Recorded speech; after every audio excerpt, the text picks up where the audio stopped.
আজ সকালে ঘুম থেকে উঠে ছাদে এসে দেখছি আকাশটা না ভারী মেঘলা করে রয়েছে।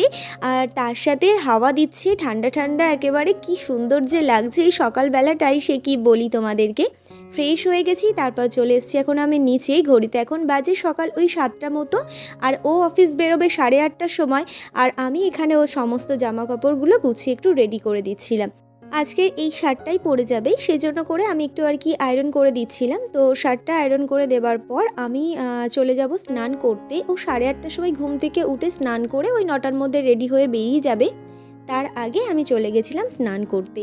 তো স্নান করে নিয়েছি, স্নান করে এখন চলে এসেছি ঠাকুর ঘরে। আর ঠাকুর ঘরে এসে গপুকে স্নানও করিয়ে নিলাম।